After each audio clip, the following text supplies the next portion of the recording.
Bueno, y este fin de semana y mediante elecciones abiertas se definió que por prácticamente el 48% de los votos, Manuel Antonio Mata va a ocupar el cupo en el Senado que dejó la actual ministra secretaria general de la Presidencia, Jimena Rincón. Vamos a conversar de esta elección y de los desafíos en el Congreso. Conversamos con el senador electo de la DC por el Maule Sur, Manuel Antonio Mata. Muchas gracias por estar junto a nosotros. ¿Qué tal? Buenas tardes. Ya como senador electo. Senador electo, aunque no todavía titular. Exacto, tiene que jurar entonces, me dijo esta semana la próxima semana, porque esta semana es de circunscripciones, de regiones. Exacto. No hay sesiones ordinarias en el Senado de la República y entiendo que tampoco en la Cámara de Diputados. Bueno, le quiero preguntar, muchos dicen que finalmente su elección, que usted haya ganado, fue un fracaso, podríamos decir una derrota para la ministra Rincón y un triunfo para la mesa directiva de su partido. ¿Usted concuerda con eso? Mira, son interpretaciones que se dan. Evidentemente ella desde muy temprano, desde el comienzo, yo diría, de su nominación como ministra secretaria general de gobierno, fines de enero aproximadamente, ella claramente indicó sus preferencias por Mariano Fernández, amigo de todas maneras, ¿no? Ex canciller, ex embajador, para que fuera su sucesor en esta vacante que se iba a producir a contar del 11 de marzo. Y ella trabajó intensamente detrás de la campaña de Mariano, obviamente, para lograr preferencias, sumar equipo, darlo a conocer, recorrer el territorio. Bueno, y eso culmina finalmente, ¿no?, con la elección del día de ayer, donde Mariano obtuvo de verdad un 17, un 18% de la votación. Vale decir, las fuerzas regionalistas, las mías junto con las de Pablo Gutiérrez, obtuvimos más del 80%.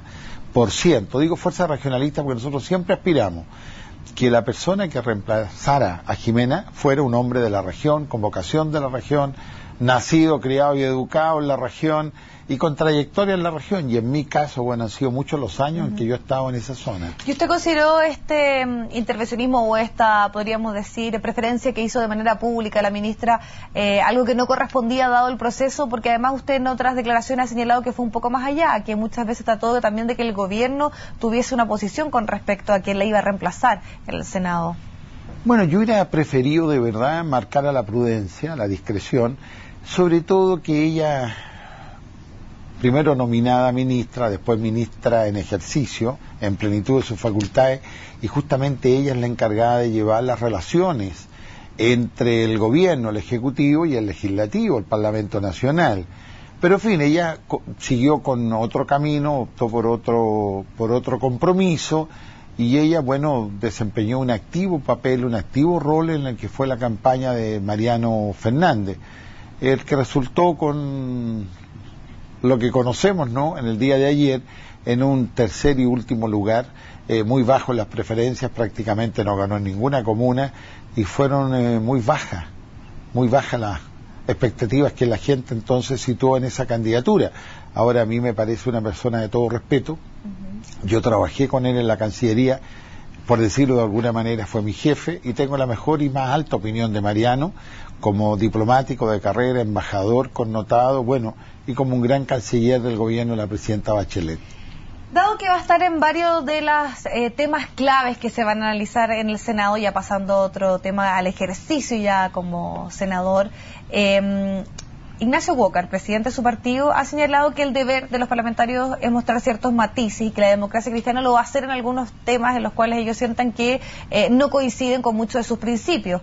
Y ya se mostró un tanto reticente, por ejemplo, a ciertos cambios en la reforma tributaria, también ciertos temas que tienen que ver con el sistema electoral. ¿Cuál es su posición puntualmente ahí? ¿Es el deber de marcar esas diferencias o más bien ser ordenados a lo que quiere y lo que espera, obviamente, la administración Bachelet? Mira, yo entro sin prejuicio a discutir las reformas estructurales del gobierno de la presidenta Bachelet.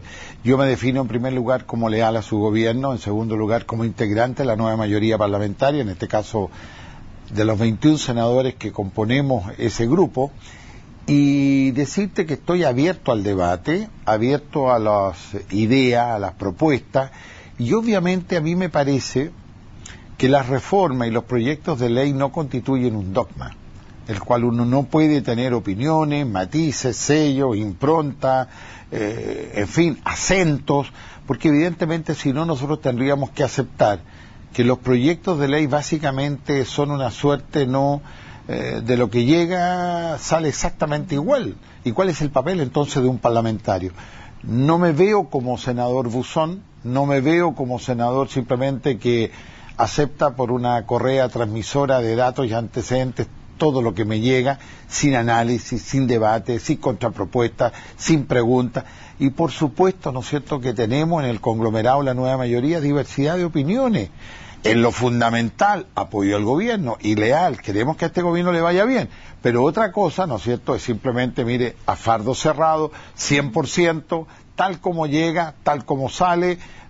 A mí me parece que no es el papel de un Parlamento nacional. Bueno, y analicemos algunas de estas reformas estructurales, particularmente en el caso de la reforma tributaria. ¿Dónde estarían esos acentos, esos matices en los cuales usted le gustaría expresar una opinión y en los cuales no concuerda con la propuesta que se ha enviado por parte del gobierno? Mira, yo quisiera integrarme en primer lugar al trabajo senatorial, conocer lo que hoy día se ha debatido en las comisiones, en las salas, en los plenos, tener una reunión con mi propio comité, con mi propia bancada parlamentaria, junto con los senadores Ignacio, Patricio Walker, Carolina Goich, Andrés Saldívar, Jorge Pizarro, y finalmente con el independiente y amigo, ¿no?, de la región de Antofagasta, Pedro Araya.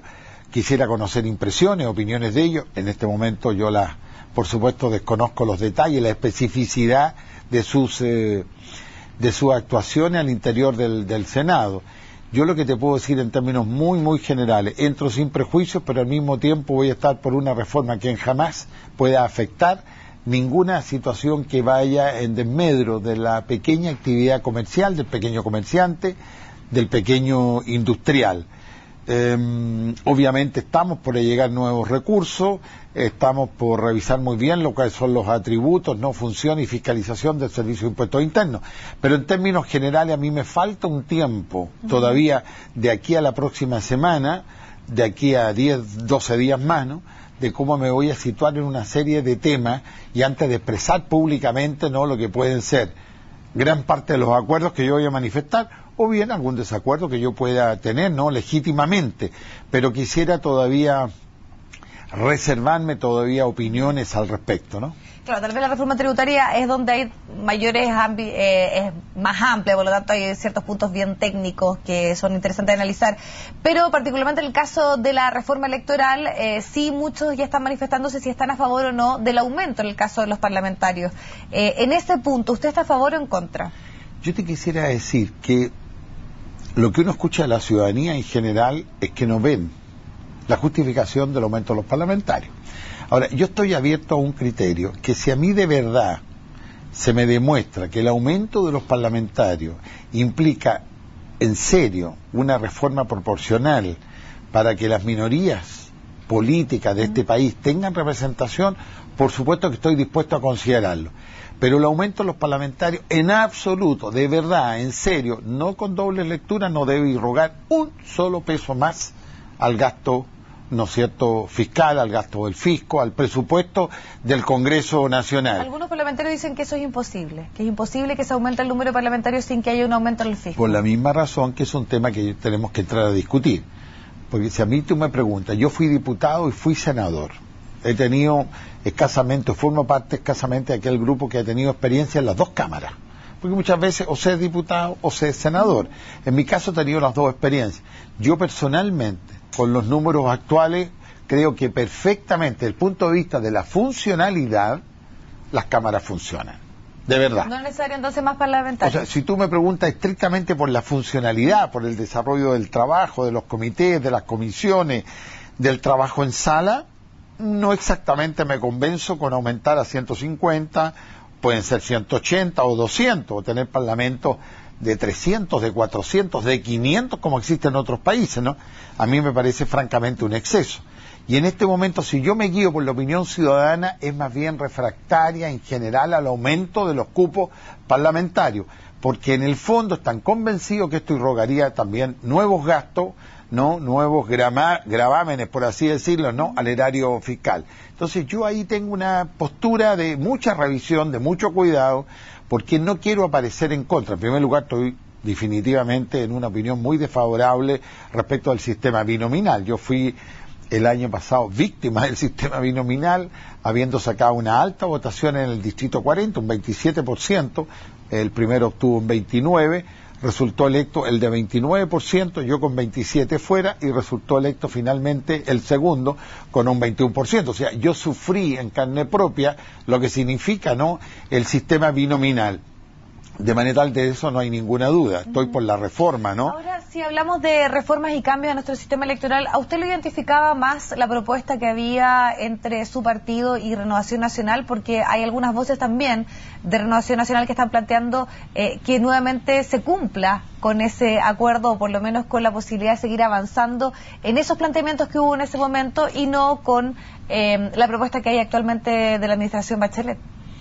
No, yo diría que ese fue un acuerdo en un tiempo para destrabar el poco o nulo avance que había, ¿no?, en voluntad reformatoria del sistema electoral. Personalmente hoy día yo me quisiera inscribir de verdad en los acuerdos que podemos sostener en nueva mayoría con los partidos que integran, ¿no es cierto?, este conglomerado, obviamente con matices que pueden perfectamente plantearse. Yo quisiera decir claramente que no hay ningún drama en que uno pueda plantear algunas diferencias, no está en juego lo central, ni mucho menos la lealtad al gobierno, porque alguien dice, mira, es que si tú manifiestas desacuerdo, estás prácticamente contrariando a la Presidenta de la República. No, en absoluto, eso no está en juego, ni va a estar en juego, en mi caso, en los próximos 4 años. Perfecto. Manuel Antonio Mata, senador electo por el Maule Sur, le queremos agradecer la posibilidad de conversar estos temas. Gracias. Muchas gracias a ti. Buenas tardes. Bueno, y vamos...